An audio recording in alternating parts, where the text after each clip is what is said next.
진행해 주실 소래석 선생님을 소개하겠습니다. 인사해 주십시오. 네, 소래 선생님.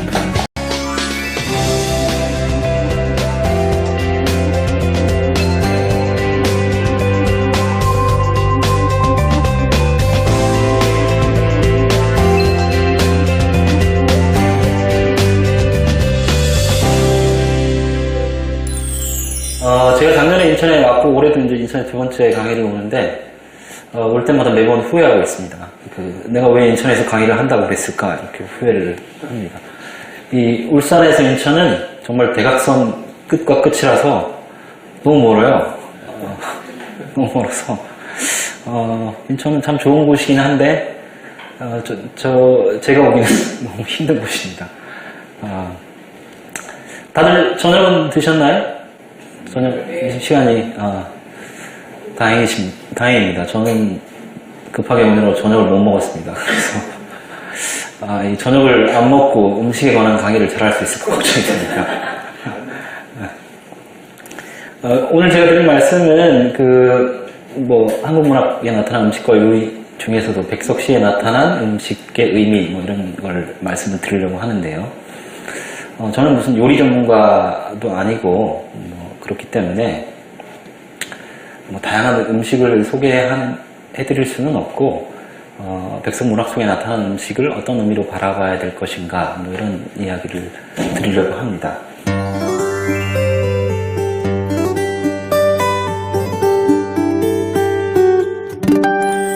혹시 백석이 누군지 모르시는 분 있나요? 혹시?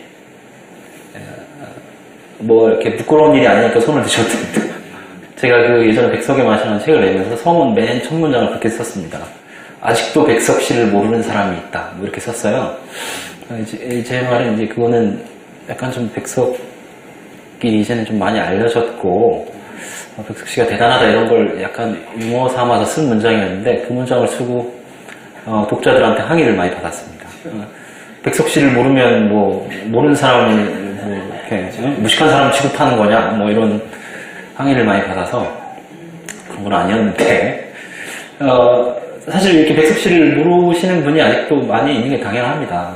1988년에 해금이 됐고 그 이후에 한 20년 넘게 이제 백석 씨가 많이 알려졌지만 대부분의 사람들이 알고 있는 시나 시인은 중고등학교 때 배운 시인들이기 때문에 중고등학교 때 배우지 않는 시인들은 잘 모르죠. 근데 아마 나이가 1988년, 1990년대 이전에 이제 중고등학교를 마치신 분들은 당연히 백석 씨를 모르는 게 당연하죠. 그 이후에 졸업하셨는데도 백석 씨를 모르시는 분들은 공부를 열심히 안 하신 분들이죠. 그래서 혹시나 모르시는 분들을 위해서 이제 백석에 대해서 잠깐만 소개를 드리겠습니다. 백석에 관한 모든 책들은 대부분의 책들은 백석의 얼굴을 표지에 내걸고 있습니다. 왜 그러냐면 잘생겼기 때문에. 백석은 당시 식민지 시대의 문인들 중에서 5손가락 안에 드는 미남이었습니다. 실제로 잘생겼죠. 이게 제일 잘생겼을 때의 사진. 이게 아마 이제 고등학교나 한 20대 때의 사진인 것 같은데 얼굴도 잘생겼고 뭔가 이렇게 헤어스타일도 예사롭지 않죠. 그래서 당대에도 여자들이 줄줄 따랐다고 합니다. 확신할 수는 없지만, 이 다음에 이제 백석의 이력을 잠깐 소개해 드릴게요. 1912년에 이 평안북도 정주군에서 태어났습니다. 그래서 재작년, 2012년이 백석 탄생 100주년이었습니다. 그래서 그때 행사도 많이 하고 그랬습니다. 1929년에 이제 오산고고를 졸업했고요. 오산고고는 이제 김소월이 다닌 학교이기도 합니다. 김소월이 다닐 때 이름은 이제 오산학교였는데, 그래서 이제 백석도 김소월에 대해서 잘 알고 있었죠. 이미 이제 백석이 오산고고를 다닐 때쯤에는 김소월은 굉장히 유명한 시인이었습니다. 그래서 당연히 우리 선배가 이렇게 훌륭한 시인이라는 사실을 자랑스러워 했겠죠. 그러면서 백석도 시인이 될까? 이런 생각을 했겠죠. 근데 이제 백석의 아버지는 오산학교 앞에서 하숙을 치는 사람이었어요. 하숙을 치는 사람이었는데 집안 형편이 그렇게 넉넉했던 것 같지는 않습니다. 그래서 고등학교를 졸업하고 1년간 노입니다. 아마 이제 상급 학부에 진학할 형편이 안 되고, 공부는, 무슨 뭐 1, 2등을 다툴 정도는 아니고, 그냥 뭐 중상 정도 했는데, 뭐 이렇게 특히 뭐 영어나 뭐 이런 걸 좋아했다고 해요. 그러다가 이제 이 사람이 고등학교를 졸업하고 할 일이 없으니까 소설을 쓰기 시작합니다. 소설을 막 써가지고, 그게 이 조선일보 신춘문예에 당선이 됩니다. 당선이 되고, 그때쯤에 이 평안부터 정주 출신의 박응모라는 사람이 금광을 해서 떼돈을 벌었죠. 나중에 이제 박응모 씨가 조선일보를 인수하게 됩니다. 그 인수하기 전에 되게 이제 돈을 많이 벌었으니까 이 장학생들을 뽑아가지고 이 일본에 유학을 보내기 시작합니다. 거기에 백석이 선발이 됩니다. 아마 이제 백석이 신춘문예에 당선됐기 때문이기도 하고, 같은 그 고향 출신이라는 사실도 좀 작용을 한 것 같아요. 그래서, 일본에 가서 저 청산학원 아오야마 학원에서 영문학을 전공합니다. 그래서 돌아오자마자, 조선일보사에 취직을 합니다. 근데 신문사는 아니고 이제 잡지, 조선일보에서 내는 잡지의 편집 일을 맡게 되고, 그러면서 뭐 이렇게 소설 한두 편을 더 쓰다가 1934년쯤 35년 시기에 이 사람 갑자기 이제 시를 쓰기 시작합니다.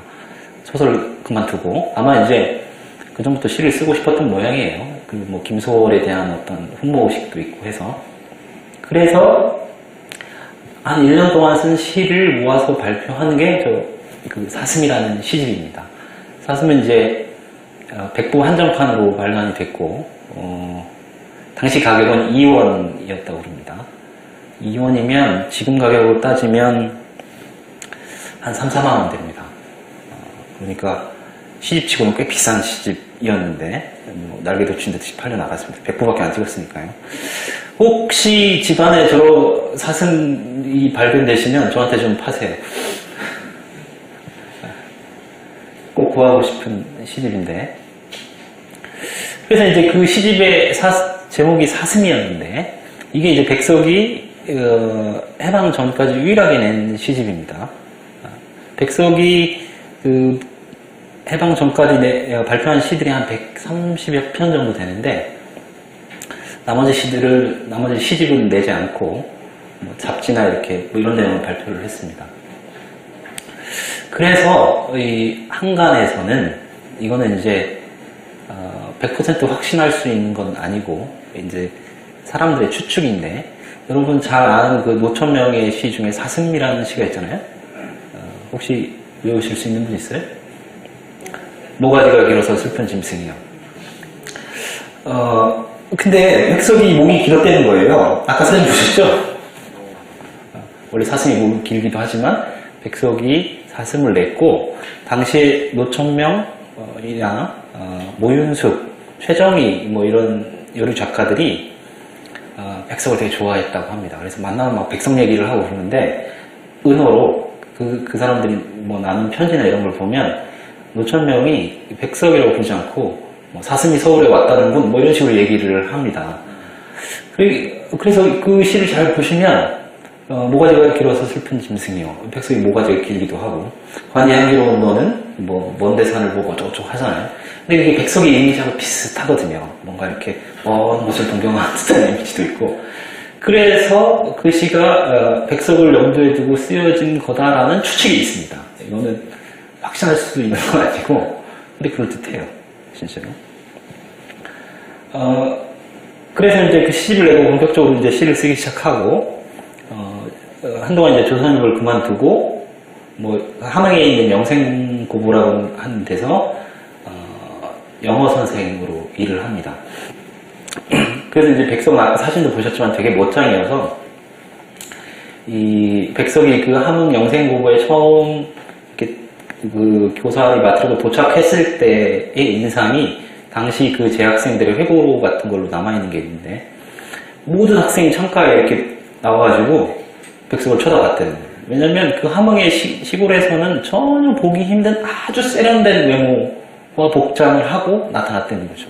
머리는 올백으로 빗어 넘기고, 최신식 양복에다가 뭐 이렇게 구두도 반짝반짝하고 뭐 이런 차림으로 이렇게 등장을 했다는 거예요. 그래서 학생들이 남학생들인데도 넋을 잃고 쳐다봤다는 거죠. 그래서 이제 거기서 교사 생활을 하다가 다시 이제 그 조선일보에 와서 그 잡지사 편집 일을 하기도 하고 그랬습니다. 그 과정에서 뭐 이제 널리 알려진 게 그 자야 여사와의 사랑 이야기죠. 자야 여사와의 사랑 이야기가 있습니다. 이 얘기를 하면 되게 길어지는데 백석이 원래 좋아하던 박경련이라는 통영 처녀가 하나 있었는데 그 처녀가 자기 친구한테 시집을 가버립니다. 가장 친했던 친구 중에 한 사람한테 시집을 가버려요. 그러니까 첫사랑을 친구한테 뺏긴 거죠. 배신감이 엄청났겠죠. 그래서 아마 이제 그 사실을 알고 함흥에서 뭐 이렇게 백석도 사람이니까 술도 먹고 막 미치도 하고 그랬겠죠. 그 술 먹으러 갔다가 이 김진양이라는 기생을 만나게 됩니다. 기생을 만나서 사랑에 빠지는데 그게 이제 그래서 그 기생에게 자야라는 뭐 아우를 붙여줬다 그러죠. 그래서 뭐 그 기생과 사랑을 나눴지만 집안의 반대로 뭐 결국 이렇게 헤어지게 됩니다. 그 과정에서 이제 백석은 그 부모의 강권으로 몇 번 결혼을 했다가 뭐 며칠 살다 돌아오고 뭐 이런 일을 반복합니다. 백석이 결혼을 상당히 많이 합니다. 영국상의 결혼을 한 3번인가 결혼을 합니다. 그 두 사람의 연애는 그렇게 끝났지만 이제 자해 여사는 그 백석을 잊지 못하고 해방 후에 대원각이라는 요정을 하게 되죠. 그 서울의 종로에 있는 삼청동에 있는 대원각이라는 요정을 하다가 나중에 죽고 나서 그 대원각 거기서 이제 큰 돈을 벌었는데 그 터하고 건물들을 이제 그 절로 기부를 하죠. 그게 이제 길상사고 길상사의 초대 주지가 이제 법정 스님이었던 거죠. 그 가치가 한 1,100억 원인가 뭐 그쯤 됐다고 합니다. 그런데 이제 자해 여사가 평생 이제 백석을 잊지 못하고 한 유명한 얘기가 있습니다. 내가 평생 모은 재산이 백석의 시 한 편만 못하다 이렇게 얘기를 했습니다. 그래서 뭐 이제 내 사랑 백석이라는 책도 내고 그랬는데 백석과 관련된 여자가 여러 명이 있기 때문에 백석이 이제 사랑에 관한 시들 몇 편 썼는데 서로 이제 그게 자기에게 쓴 시라고 주장하는 그런 시들이 좀 있습니다. 근데 뭐 시기가 좀 안 맞기도 하고 뭐 그런 게 있어요. 그러다가 백석과의 사랑도 실패하고 나서 1940년에 이제 만주로 갑니다. 뭐 이쪽에 그 한반도의 사정이 이렇게 좋지 않았기 때문에 뭐 말로는 그 백석이 거길 떠나면서 내가 가서 시 100편을 얻어오리라, 시 100편인지 1000편인지를 얻어오리라, 시를 쓰기 위해서 간다고 했는데 뭐 그런 이유도 있었던 것 같고 이 1940년쯤 되면 1937년에 일본이 중일전쟁을 일으킵니다. 그래서 이게 전시체제로 접어들게 됩니다. 그래서 그 우리가 상상하는 일제의 못된 만행들의 대부분이 그 전시체제 위에 벌어집니다. 향시개명, 뭐 강제징용, 뭐 이런 일들이 벌어지게 돼서 이 조선 내의 사정이 굉장히 안 좋기 때문에 많은 작가들이 이제 만주로 떠났습니다. 더군다나 이제 1941년쯤 되면 뭐 그 조선어로 발간되던 각종 문예지들도 다 폐간이 돼요.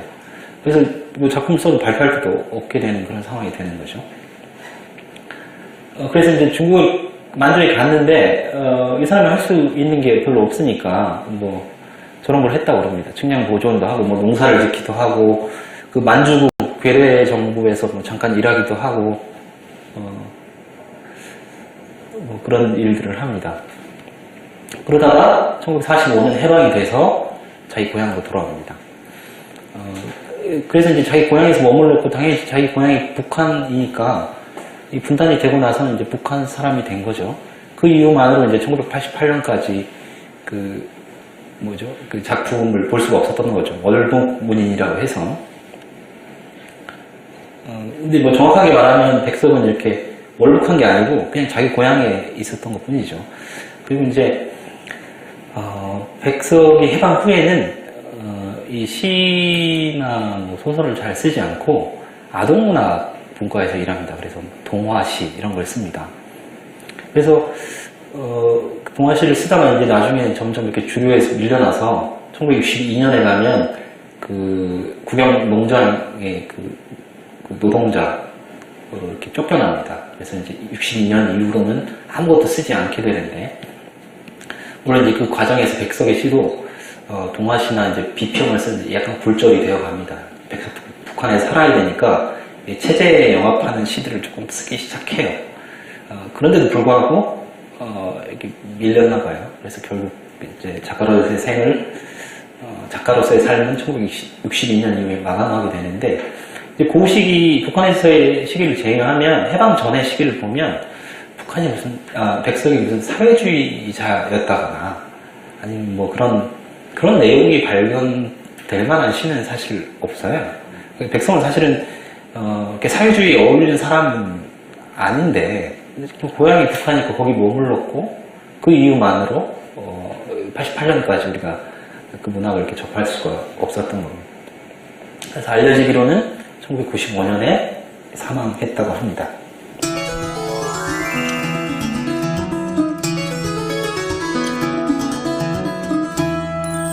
그래서 이제 이 백석에 이게 약간 좀 신비스러운 구석이 있는 사람인데, 저도 이제 백석 씨가 되게 어렵습니다. 왜 어렵냐면 사투리가 많습니다. 사투리가. 이 평북 지방 이 사투리들이 많아요.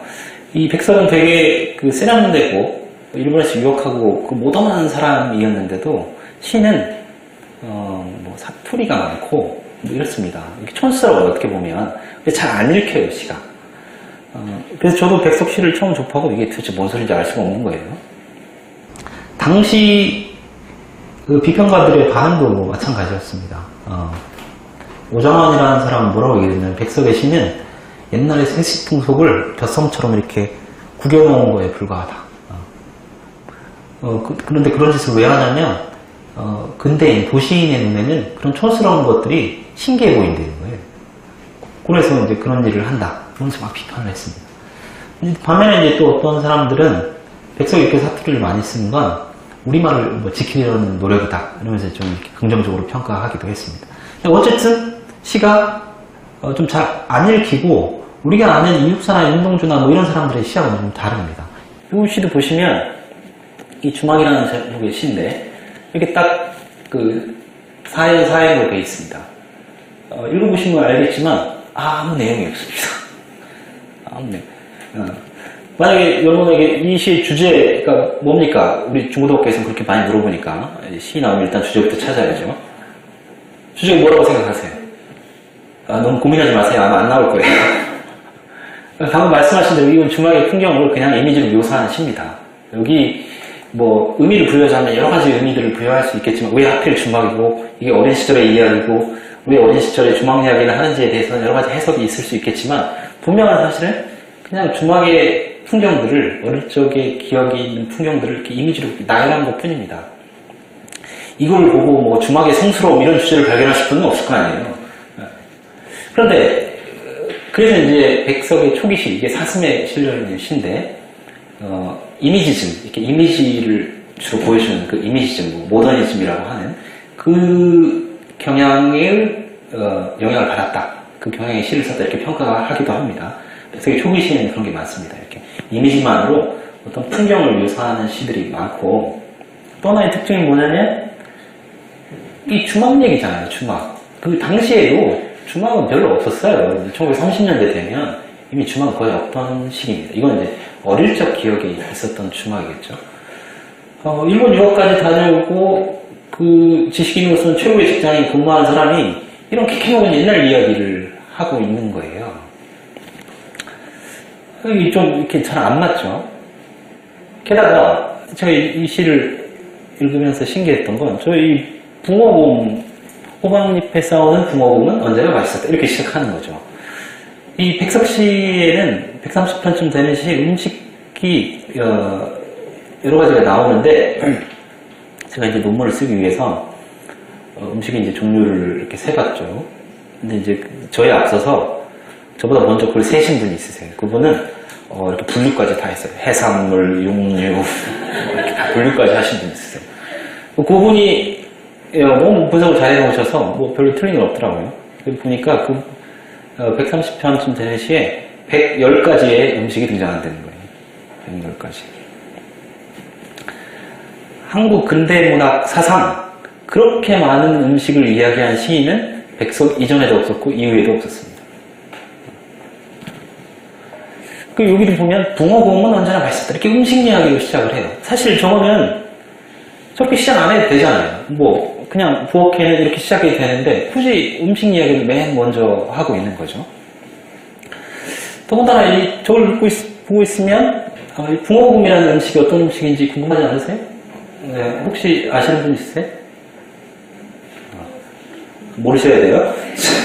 제가 예전에 어떤 그 잡지에서 백석탄생 100주년을 맞아서 백석시에 나오는 음식들을 재현한 적이 있습니다. 그래서 지금의 시각에서 뭐 재현하는 거니까 아주 똑같지 않을 수는 있는데, 왜냐하면 이북 음식들에 대한 자료가 우리에게 이렇게 많이 나와 있지는 않습니다.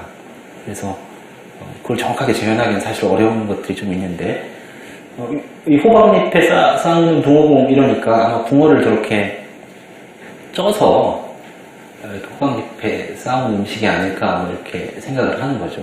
근데 아까 방금 어떤 분이 말씀하셨던 것처럼 붕어고음이라는 이름만 보면 붕어를 이렇게 고운 음식 같죠. 실제로 그렇게 하는 음식도 붕어고음이라고 부릅니다. 이광수가 그 붕어고음 얘기를 한 적이 있어요. 자기가 1913년인가 거기 그 오산학교에 근무하다가 선교사들하고 이렇게 사이가 안 좋아져가지고 학교를 그만두고 때려치고 중국으로 떠납니다. 중국에 갔더니 거기 홍명이랑 뭐 몇 사람이 있었는데 자기는 돈도 없고 하니까 그 사람들하고 같이 생활을 하게 됩니다. 정말 거지같이 살았다고 그래요. 아주 누추하고 공간에서 이렇게 잠을 하니까 병에 걸린 겁니다. 병에 걸려서 거의 사경을 헤매고 있는데, 그때 어떤 신모라고 하는 사람이 나타나서 붕어곰이라는 음식을 해줬다는 거예요. 붕어를 푹 구워가지고 고을 먹고 자기가 살아났다, 이런 기록이 있습니다. 자기가 평생 잊지 못하는 음식이 붕어곰이다, 뭐 이렇게 얘기를 합니다. 그런 걸 보면 아마 이 붕어곰은 이런 거 말고도 이렇게 붕어를 푹 구워서 곰탕처럼 이렇게 뭐 마시거나 이렇게 먹는 음식을 부르는 이름이었던 것 같기도 합니다.